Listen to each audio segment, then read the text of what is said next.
Olá! O tema do programa de hoje são as alterações no plano diretor da cidade de Goiânia. Vamos discutir quais as consequências destas mudanças. Além disso, no programa de hoje você também confere... A principal vantagem desse teste é o potencial, a capacidade que ele tem de identificar os pacientes que têm muita bactéria. Quem é que cuida do dia a dia da administração do Estado no Brasil?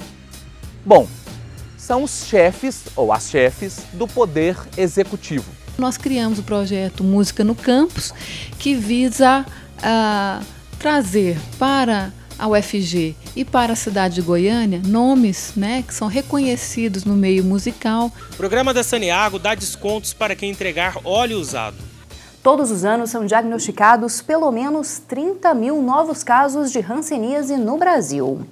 E para detectar essa doença de forma mais rápida, a Universidade Federal de Goiás faz parte de um consórcio internacional que está trabalhando na criação de um teste rápido para a detecção da hanseníase. A hanseníase é uma das doenças infecciosas mais antigas do mundo, mas até hoje não existe nenhum teste laboratorial que possa diagnosticar a doença. Esta realidade deve mudar em pouco tempo, já que está sendo desenvolvido um teste rápido para detectar a hanseníase. A inovação é desenvolvida pelo Instituto de Pesquisas de Doenças Infecciosas de Seattle, nos Estados Unidos, e por um consórcio internacional de pesquisa, em parceria com o Instituto de Patologia Tropical e Saúde Pública da Universidade Federal de Goiás. O grupo da UFG foi pioneiro na avaliação de novos antígenos para o diagnóstico laboratorial da hanseníase.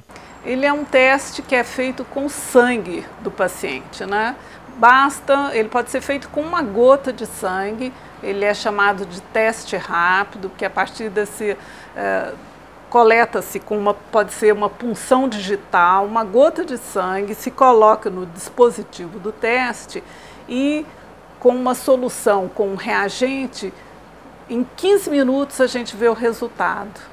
Então ele não precisa ser feito com um sangue que é coletado, enviado para um laboratório e esse sangue processado com equipamentos. É o tipo de diagnóstico mais simples para ser realizado. Ele pode ser, em princípio, ser feito debaixo de uma árvore, não precisa de nenhum equipamento sofisticado, de aparato laboratorial e com pessoas que tenham um treinamento mínimo, Este teste pode identificar pacientes que apresentam uma alta carga de bactérias e, por isso, ajudar na redução da transmissão da hanseníase. A principal vantagem desse teste é o potencial, a capacidade que ele tem de identificar os pacientes que têm muita bactéria, porque esses pacientes são os principais responsáveis pela transmissão da doença. Agora, é claro, identificar e tratar, que dessa forma você interrompe a transmissão. O teste já foi aprovado pela Agência Nacional de Vigilância Sanitária e está sendo analisado pelo Ministério da Saúde. E mais uma vez você acompanha o Conexão Cidadã, que sempre traz explicações sobre a política brasileira e o sistema democrático. O professor da Faculdade de Ciências Sociais da Universidade Federal de Goiás, Francisco Tavares, vai explicar um pouco mais. E hoje o tema é o que fazem os chefes do Poder Executivo, que são o prefeito, o governador e também o presidente da República. Acompanhe.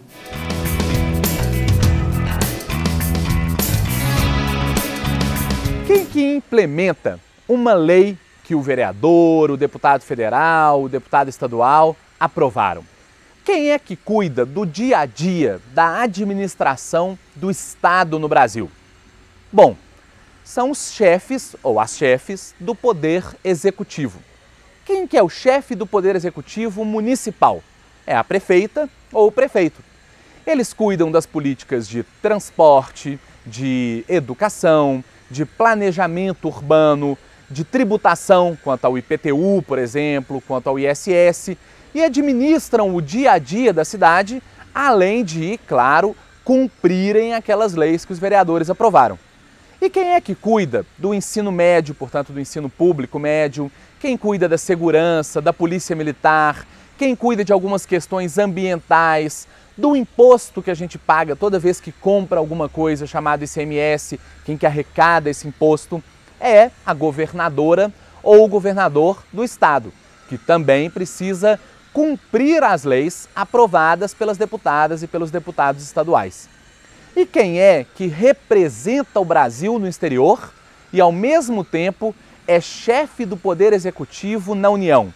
É a presidente ou o presidente da República, que, portanto, nos representa em fóruns, tratados, seminários, congressos internacionais, cuida da política econômica, cuida da legislação ou aplica a legislação sobre o que é crime e o que não é, cuida das grandes políticas de comunicação social, concessão, por exemplo, de TV, de rádio.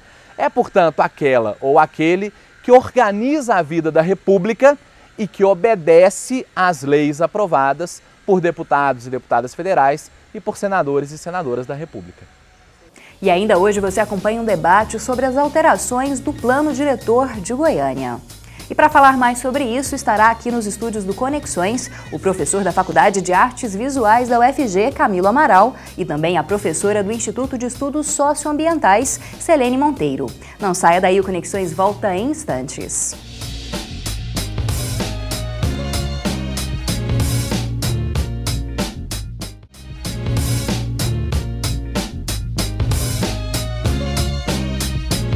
O Conexões já está de volta. E começamos este bloco falando sobre cultura. Você conhece o projeto Música no Campus da Universidade Federal de Goiás? Ele oferece shows de grandes nomes da música brasileira a preços acessíveis.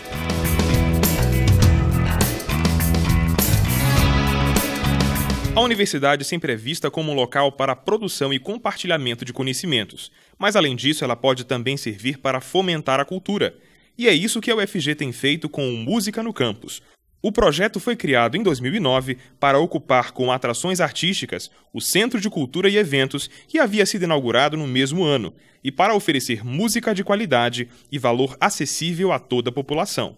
Nós criamos o projeto Música no Campus, que visa trazer para a UFG e para a cidade de Goiânia nomes, que são reconhecidos no meio musical, que represente a cultura brasileira, a música brasileira, a diversidade e a riqueza da música brasileira e que nem sempre são conhecidos pelo grande público. Então, a gente acredita que... Nestes 4 anos de Música no Campus foram realizados 20 shows com um público médio de 2.000 pessoas. Já passaram pelo campus Samambaia da UFG artistas como Zé Cabaleiro, Gilberto Gil, Lenine e Antônio Nóbrega. Além dos shows, o projeto também conta com ações de extensão que auxiliam os estudantes de música da UFG. Outro ponto do projeto são as conversas, A maioria dos artistas são convidados, todos são convidados para fazer uma conversa com a comunidade UFG e com o público em geral antes dos shows, antes da passagem dos shows, geralmente às tardes, na Escola de Música e Artes Cênicas. Em 2013, o projeto prevê mais 4 atrações musicais ao longo do ano, levando cultura e diversão para a comunidade acadêmica e também para toda a população de Goiânia.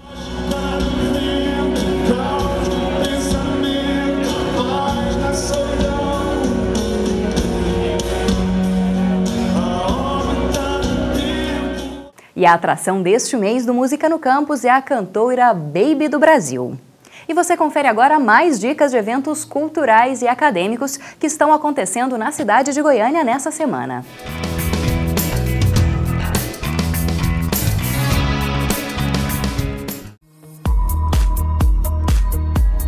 De quarta a sexta-feira vai acontecer a 7ª Feira de Informação e Comunicação da UFG. O tema deste ano é Criatividade, Responsabilidade Social e Inteligência. O evento terá palestras, oficinas e minicursos voltados para todos os interessados na área da comunicação. A feira, referência em comunicação no estado de Goiás, é organizada pela Faculdade de Comunicação e Biblioteconomia e é um local de exposição de produção científica e cultural dos estudantes e professores. A exposição ocorre na Facombi, no campus Samambaia da UFG. Para comemorar o Dia Internacional dos Museus, o Museu de Arte de Goiânia promove pela primeira vez um seminário multidisciplinar com museólogos, historiadores, educadores, artistas, curadores e a comunidade em geral. O seminário ocorre de terça a sexta-feira, no auditório da Faculdade de Direito da UFG, na Praça Universitária, e tem o objetivo de repensar a missão dos museus municipais de arte e reformular suas práticas. Mais informações no telefone 3524 1189. A Companhia Stars de Teatro apresenta nesta quarta e quinta-feira uma sátira sobre o cotidiano feminino e masculino, com a peça Guerra dos Sexos. Em cena, 3 casais discutem sobre as diferenças entre homens e mulheres, além de explorar os estereótipos encontrados em cada um. A exibição será no Teatro Goiânia Ouro, às 9 horas da noite. As entradas custam R$ 20 a inteira e R$ 10 a meia. Censura 14 anos. E no Conexão Universitária de hoje você acompanha mais uma vez uma matéria produzida por um estudante universitário. Desta vez um aluno da Faculdade de Comunicação e Biblioteconomia da UFG que enviou essa matéria. O tema da reportagem é um projeto que recolhe e recicla óleo usado nas nossas casas.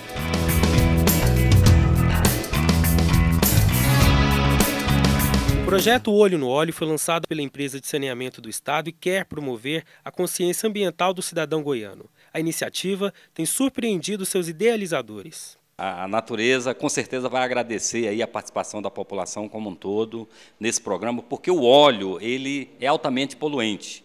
Ele, quando cai nos cursos d'água, nos rios, córregos, lagos, ele tem uma capacidade de poluição muito grande, né? Segundo algumas literaturas, para cada litro de óleo colocado de forma inadequada aí em um curso d'água, ele tem a capacidade de poluir até 1 milhão de litros de água. 50 centavos é o desconto inicial para quem entregar nos postos de coleta a quantidade mínima de 1 litro do produto, que depois de recolhido será usado na produção de biodiesel. A campanha é de caráter permanente e já conta com vários parceiros como bares, restaurantes e colégios. Por enquanto, apenas Goiânia e Aparecida compõem a área de abrangência. O pessoal tem ligado na nossa central de atendimento, que é o 115, que é a forma como a pessoa deve adotar aí para fazer adesão ao programa, ligar na nossa central 115, e a Saneago fará a visita no local para disponibilizar, né, a bombona, né, que são os galões plásticos para acondicionamento desse óleo, e a Saneago passa recolhendo depois. Em Goiânia, o óleo é recolhido em 2 postos de coletas, um na sede da Saneago, no setor leste universitário, e o outro na unidade do VaptVupt da Praça A. Em Aparecida, a base de recolhimento é na agência de atendimento da empresa, no centro. Você que é estudante de comunicação social de uma universidade pública também pode enviar uma produção audiovisual para o Conexões e participar do quadro Conexão Universitária. O envio pode ser feito por meio da página da TV UFG, www.tvufg.org.br, na aba Apoio Cultural, Envio Online de Produções. Neste local você encontra as fichas de inscrição e autorização que devem ser preenchidas e enviadas por e-mail para jornalismo@tvufg.org.br. Depois do intervalo você confere mais um debate do Conexões. Hoje vamos falar a respeito das alterações no plano diretor de Goiânia. E quem fala sobre isso é o professor Camilo Amaral, da Faculdade de Artes Visuais da UFG, e a professora Selene Monteiro, que é do Instituto de Estudos Socioambientais, também da UFG. Eu te espero no próximo bloco.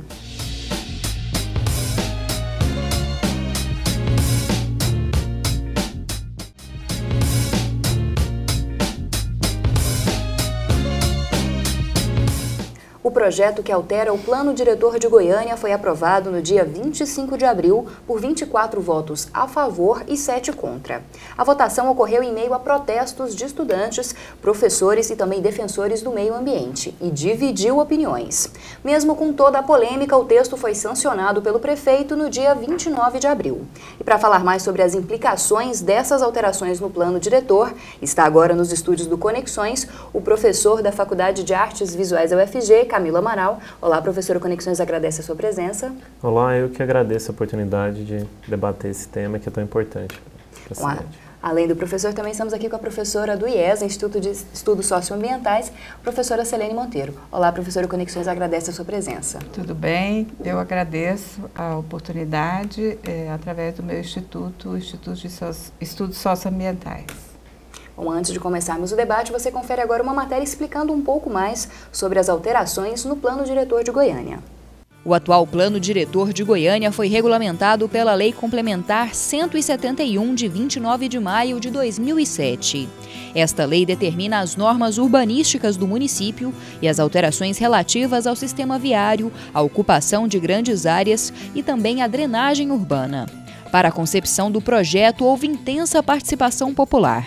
Foram feitos 280 eventos públicos, envolvendo cerca de 253 entidades públicas e privadas e com a participação de milhares de pessoas. No mês passado, foram aprovadas as primeiras alterações a rever o plano diretor da cidade. O projeto foi aprovado por maioria na Câmara de Vereadores e depois sancionado na íntegra pelo prefeito Paulo Garcia. Olha, o plano diretor, assim como a revisão do plano diretor, foi um processo bastante estudado, discutido por técnicos, né, da prefeitura, assim como o próprio prefeito também esteve bastante envolvido e a Câmara também.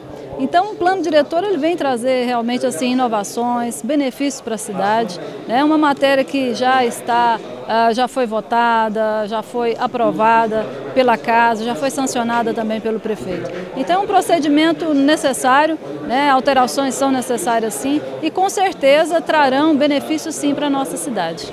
As alterações no Plano Diretor de Goiânia dividem opiniões, principalmente aquelas mudanças referentes à possibilidade de construção de indústrias e galpões em áreas de grande movimentação da cidade, e também a possibilidade de construção de prédios em 3 vias: a Avenida 85, a Avenida T9 e a Avenida T7. Na verdade, não foi uma revisão, foi um projeto para atender os interesses dos grupos econômicos da cidade de Goiânia. Aprovou-se um plano diretor que vai travar a cidade, do ponto de vista ambiental, do ponto de vista do trânsito da cidade de Goiânia. Imagine adensar T7, T9, Avenida 85, Avenida Perimetral. Nós vamos continuar lutando por uma cidade sustentável. Existe sim uma preocupação enorme, né, da administração, do prefeito Paulo Garcia, com o bem da cidade, com a sustentabilidade, né, da nossa cidade e a questão também do desenvolvimento, da oferta de maior número de emprego também. Enfim, todo esse processo está sendo analisado de uma forma conjunta, né, tanto o bem da cidade como no meio ambiente, enfim, todas as questões. Agora, a questão econômica, desenvolvimento também é um tema bastante importante e que também foi prestigiado, foi assim trazido com muita ênfase nessa revisão do plano diretor. Para o vereador Djalma, a aprovação das alterações não atende aos anseios da população e por isso ele pretende barrar as mudanças. A iniciativa principal é uma lei de iniciativa popular, ou seja, está na lei orgânica do município, ou seja, está condicionada a 5% do eleitorado goianiense para que a gente possa anular ou dar nulidade à lei que foi aprovada anterior, nós chamamos de revisão pontual do plano diretor. Então nós precisamos colher em média 50 mil assinaturas, não queremos chegar a 100 mil assinaturas. Eu quero saber se a Câmara Municipal de Goiânia vai peitar a cidade. O Ministério Público Estadual também está tomando medidas para tentar intervir nas alterações e pode entrar com uma ação na Justiça contra as mudanças. Bom, professor, inicialmente gostaria que o senhor explicasse para a gente quais são as implicações dessas alterações no plano diretor para o projeto urbanístico da cidade, para a cidade como um todo. Eu acho que a primeira questão que é fundamental a gente pensar, refletir, é sobre o modo como foram feitas essas modificações, né? Porque a proposta do Estatuto da Cidade é que o plano diretor seja participativo e que haja um controle social, né? Existem sempre vários caminhos que a gente pode tomar para direcionar o rumo da cidade e é natural, existe um conflito de interesses e várias maneiras diferentes de encarar a questão urbana. Só que o Estatuto da Cidade estabelece um processo democrático em que a população e as diversas entidades vão poder discutir e se posicionar e que a gente possa, através do debate, estabelecer o que é melhor para a cidade, né? O que aconteceu nesse processo, como ele aconteceu agora, foi que as opiniões, os pontos de vista, as audiências públicas não foram levadas em consideração. E as propostas que foram aprovadas são todas contrárias ao que foi o debate público, né? Houve 2 reuniões, professor, uma, pelo menos, mais divulgadas, uma na UAB e uma aqui na Universidade Federal. Nem essas reuniões elas foram abertas e foram suficientes para debater esse plano com a população? Então, essas duas audiências públicas, elas acabaram funcionando assim, para inglês ver, né? Porque tanto a Prefeitura quanto a Câmara fizeram a audiência, mas não levou em conta as coisas que foram debatidas na audiência. Então, inclusive, existe a possibilidade, aí, na verdade, o Ministério Público já escreveu um documento em que vai recomendar o cancelamento dessa lei, porque ela não foi cumprida o procedimento legal, que era levar em consideração, tem que ser levado em consideração as coisas que são discutidas numa audiência pública. Bom, professora, é muito discutido em relação a essas, principalmente a duas alterações do plano diretor, que elas vão afetar de forma negativa o meio ambiente, principalmente aqui da região norte da cidade. Como é que isso vai acontecer? Como é que a senhora avalia essas alterações? Olha, do ponto de vista, considerando que que o plano diretor em vigor, entre aspas, né, porque na minha opinião ele já foi desvirtuado totalmente, esse plano diretor, eu vou retomar um pouquinho, porque ele foi construído a partir, inclusive, das premissas da Agenda 21 de Goiânia. Em 2002, começou a ser construída a Agenda 21, que definiu os parâmetros de uma cidade sustentável, de uma Goiânia sustentável, conforme está se dizendo aí, né? E essa foi uma construção coletiva, né, junto, inclusive, com a revisão do plano diretor. Os dois instrumentos de planejamento, eles caminharam juntos, né? E nessa estrutura, as principais indicações eram evitar o adensamento da cidade, a principal indicação, e ocupar os vazios urbanos. À época, Goiânia possuía mais de 100 mil lotes, no diagnóstico realizado, mais de 100 mil lotes com infraestrutura, 100 mil lotes vazios com infraestrutura. Né? Isso, do ponto de vista da organização da cidade, né, é muito ruim. Né? Então, de fato, o plano diretor ele já caminha na direção de uma cidade sustentável, de uma cidade compacta, como está se dizendo aí agora. Né?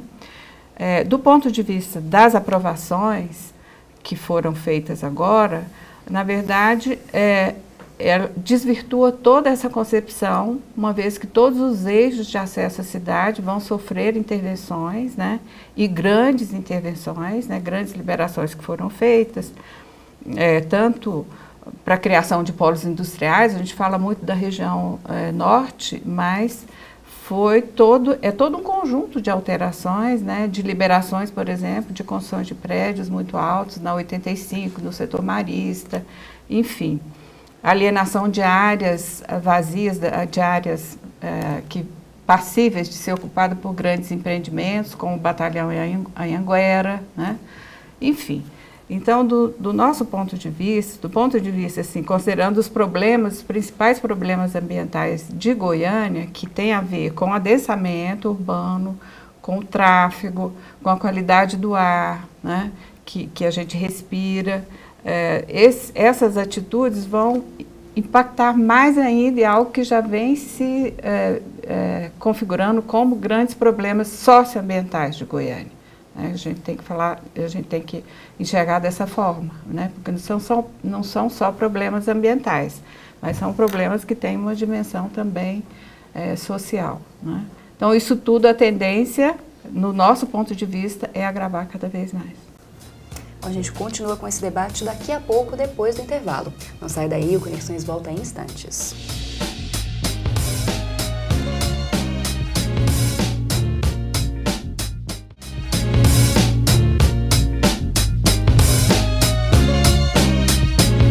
E já estamos de volta com mais um debate no Conexões. Hoje estamos falando a respeito das alterações no plano diretor de Goiânia. E estão aqui no estúdio para debater esse tema com a gente o professor Camilo Amaral, que é da Faculdade de Artes Visuais da UFG, e também a professora Selene Monteiro, que é do Instituto de Estudos Socioambientais, também da Universidade Federal de Goiás.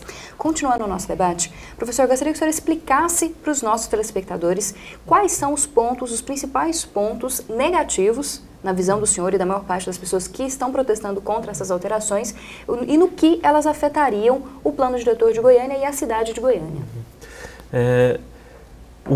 As alterações que foram feitas no plano diretor, de uma forma geral, elas são todas negativas e algumas são pequenos ajustes que não têm impacto nenhum. Parece que entrou assim como um acréscimo, né? Mas são 3 artigos que eu acho que são mais problemáticos, que é o 110A, o 116A e o 116B. Né? Mas tem também um outro artigo que altera a questão das áreas. Eu acho que a professora poderia explicar melhor.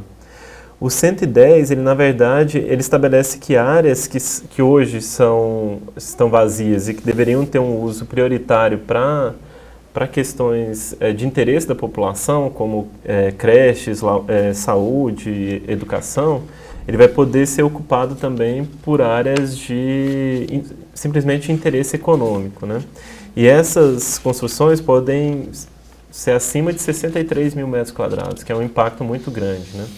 Então o plano diretor, que é um instrumento que a população constrói coletivamente para direcionar o caminho que você quer da cidade, na verdade ele está sendo agora distorcido para atender aos interesses que são especificamente só interesses econômicos, né? E não interesse da comunidade como um todo.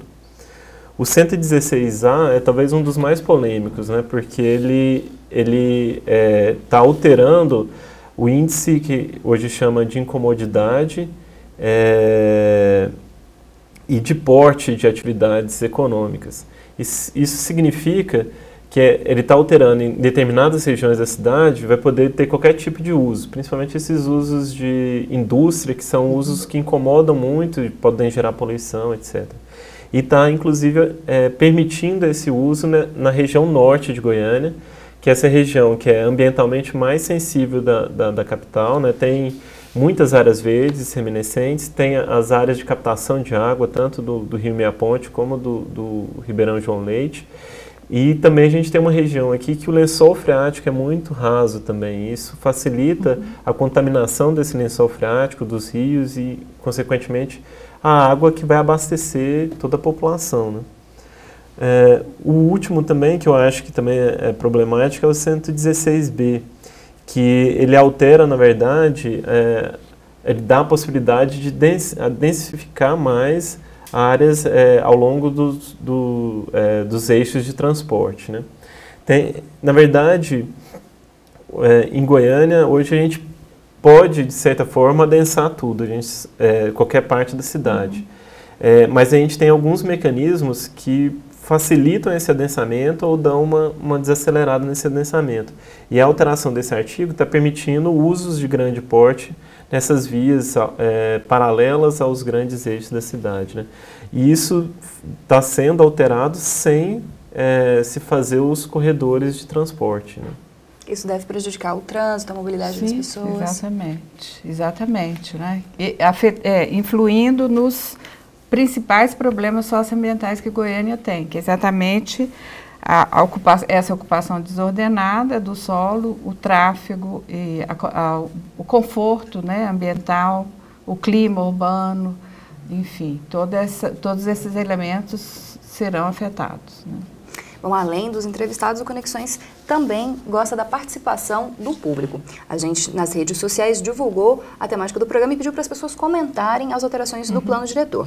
Então, a Associação Ecológica Verde Vale fez um comentário bem interessante, que eles acreditam que é um regresso para o meio ambiente de Goiânia, é um verdadeiro desastre ambiental. A associação também faz um comentário a respeito do projeto de cidade sustentável, que foi promovido aí pelo PT durante as eleições e que, segundo ele, estaria perdendo esse projeto com a alteração do plano diretor, e também que a cidade já nem é mais uma cidade tão arborizada, que ela já está perdendo esses títulos que antes configuravam aí uma cidade mais sustentável. E também o Vitor Rodrigues, estudante, que é nosso telespectador assíduo, disse que essas mudanças são absurdas e que elas atendem apenas a interesses comerciais e não aos anseios da população. Bom, professora, a gente falou um pouco de cidade sustentável também no primeiro bloco, a associação também falou dessa questão. A senhora poderia explicar um pouquinho mais desse conceito da cidade sustentável, também da Agenda 21, que deu origem ao plano diretor? Bom, na Agenda 21, né, na verdade, a gente tem esse plano diretor atual, ele tem uma história, né? Nós estamos tratando tratando desse elemento agora, mas ele tem uma história. Ele começou o primeiro plano diretor nesse contexto das novas políticas públicas para a cidade, começou em 91. Foi o primeiro plano diretor feito já dentro dos moldes do Estatuto da Cidade e já trazia um pouco essas ideias, né? E, inclusive essa ideia da cidade compacta. Essa revisão feita em 2007, aprovada em 2008, né? Ela agrega a esse plano diretor de 91 novos elementos, foi feito todo um diagnóstico sobre a cidade, sobre os rumos que a cidade estava tomando e agrega isso à discussão com a Agenda 21, que a Agenda 21 vai trazer, então, vai colocar em pauta a necessidade de Goiânia se tornar, né, uma cidade conforme os princípios da sustentabilidade. E elenca uma série de problemas que a cidade tem, né, e que deveriam ser evitados, né? E, de fato, o plano diretor, então, vai seguir essas diretrizes, né? E uma das diretrizes da Agenda 21, que, na verdade, nós temos 3 instrumentos de planejamento, então, o plano diretor, a Agenda 21 e a Carta de Risco. Foi elaborado, posteriormente, uma carta de risco de Goiânia apontando todas as suscetibilidades de todo o município, do ponto de vista ambiental e até social, né? Então, do nosso ponto de vista, o plano diretor em vigor, apesar de ter sido, durante a sua aprovação, alguma parte não foi aprovado na íntegra, mas ele contempla essa ideia da sustentabilidade, né? Uma vez que conseguiu, até o presente momento, né, não fazer com que as coisas se tornassem pior do que já estavam, né? Eu acho que ele cumpriu um pouco esse papel. Agora, acho que libera, né, de uma forma bem, digamos assim, arbitrária, porque não seguiu o rito, conforme o professor Camilo mencionou, né? Mesmo a revisão, mesmo pequenas alterações, deveria ter sido feito um estudo técnico, que não foi feito, né? Essas audiências que o professor mencionou, que foram realizadas, inclusive dentro da UFG, elas deveriam preceder ao encaminhamento do projeto de lei. O rito correto teria sido esse, né? Audiências públicas antes de finalizar o projeto de lei que foi para a Câmara e aprovado de uma forma célere, né? Então, a gente compreende que esse plano, ele subverte totalmente os princípios da Agenda 21, que é aprovado, é um pacto local, mas é um pacto mundial, né, que a maioria das cidades, e só um exemplo, um grande projeto está sendo implementado em Goiânia, entre aspas, que é o Macambira Nicuns, só foi aprovado com recursos de bancos do Banco Mundial e do Banco Interamericano de Desenvolvimento, porque Goiânia tinha uma Agenda 21 aprovada e esse projeto estava na Agenda 21 de Goiânia, né? Então, esses organismos internacionais, eles prezam muito esse tipo de fundamentação técnica, né? Isso significa também que isso, no futuro, além de outras coisas, né, vai prejudicar politicamente também a própria prefeitura. E a ideia de cidade compacta, e depois nós podemos discutir um pouco mais, né? Na verdade, implica no que é a concepção que o prefeito está divulgando, que a prefeitura está divulgando, que é para transformar Goiânia numa cidade, numa política mais em direção à cidade compacta. Ela essa política deve ser acompanhada de investimentos maciços nos eixos viários, eixos de transporte, que não é o que está acontecendo, né, Camilo? Então, por mais que o plano diretor já trazia embutido essa concepção de cidade compacta, ou seja, quando sugere que se adense as áreas, os vazios urbanos, já prevendo essa ideia de cidade compacta. E também o que está embutido nisso, isso que é um outro viés para a gente discutir, que é a questão econômica argumentada, né, de que essas alterações vão aumentar a arrecadação do município, enfim. E que Goiânia teria uma vocação, né, industrial, né?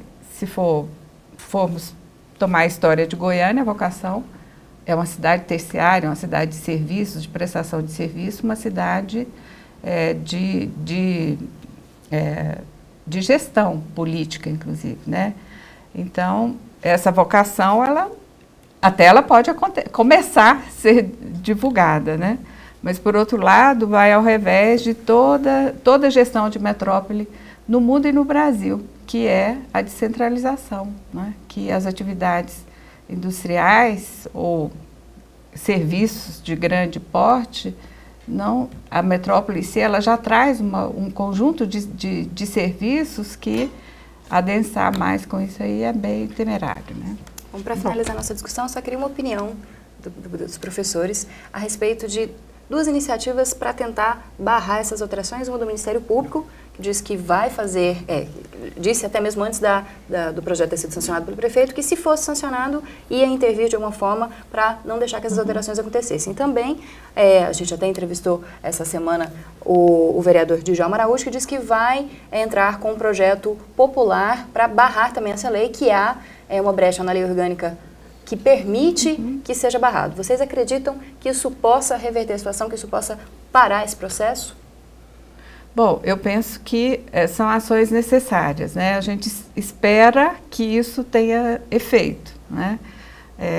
Porque são formas da população, inclusive a própria universidade, as instituições se manifestarem de uma forma bem propositiva. A gente, inclusive, se coloca à disposição, como já a própria UFG já se colocou à disposição. Mas o que a gente deseja é que isso aconteça, né? Mas vamos ver como é que a coisa se desenvolve, né? E a gente se coloca à disposição para contribuir também. Eu concordo que são iniciativas importantes, né? A gente tem um histórico em Goiânia muito difícil, né? Assim, que vai aos poucos, mas sempre cortando os espaços realmente democráticos, né? Mas eu acredito que esse momento pode ser marcante, né? Eu acho que as manifestações já foram muito discutidas, né? Eu acho que a mídia também cobriu muito o assunto e também nas redes sociais teve um impacto muito grande, né? Eu acho que hoje você vai, em todo lugar, vai discutir sobre o plano diretor, as pessoas estão discutindo o plano diretor e estão reconhecendo a importância que o plano diretor tem para a cidade, né? Eu acho que o Ministério Público tem demonstrado que tem muito interesse nessa defesa, né, das questões públicas. Eu acho que é um caminho muito importante, né? E eu acho que a gente precisa tentar essas mobilizações sociais também. Eu entendo que isso tem um impacto político, né, um impacto também no prestígio, né, como a professora já falou, que isso depois vai causar problema, inclusive, para a prefeitura conseguir financiamentos que hoje ela tem muito acesso, né, porque ela está perdendo essa característica de sustentabilidade. Isso a professora colocou um ponto muito importante. Outro mecanismo também que a gente tem de defesa hoje são os próprios conselhos técnicos, né, como o Conselho de Arquitetura, que podem entrar com processos de ética contra técnicos que fizerem, por exemplo, estudos que acabam usando argumentos errados, fica fazendo uma espécie de um facsimile, assim, fica parecendo uma simulação de argumentos técnicos que não são reais, né? E os conselhos têm essa capacidade de ter um controle ético sobre esses técnicos, né? Eu acho que isso também é um caminho importante, assim. Eu gostaria muito de agradecer, professora, a presença da senhora aqui. A gente com certeza vai continuar debatendo a cidade de Goiânia. Estamos à disposição. Nós é que agradecemos. Agradeço também, professora, a presença do senhor. Também agradeço por divulgar essa questão. Obrigado. Bom, e você também pode ser um parceiro do Conexões e participar do programa mandando perguntas, opiniões, sugestões de pauta ou até mesmo matérias prontas. Você faz isso nas redes sociais ou então mandando um e-mail para o Conexões. E o programa de hoje fica por aqui. Este programa é produzido em parceria com o Laboratório de Produções Audiovisuais Integradas da Faculdade de Comunicação e Biblioteconomia da UFG e também com a Assessoria de Comunicação da Universidade Federal de Goiás. Eu espero você no próximo sábado, às 8h15 da noite. Os horários alternativos são no domingo e na segunda-feira, também às 8h15. Lembrando que você pode assistir a Conexões em qualquer horário por meio do canal do Conexões no YouTube e também do blog do Conexões. Até a próxima semana.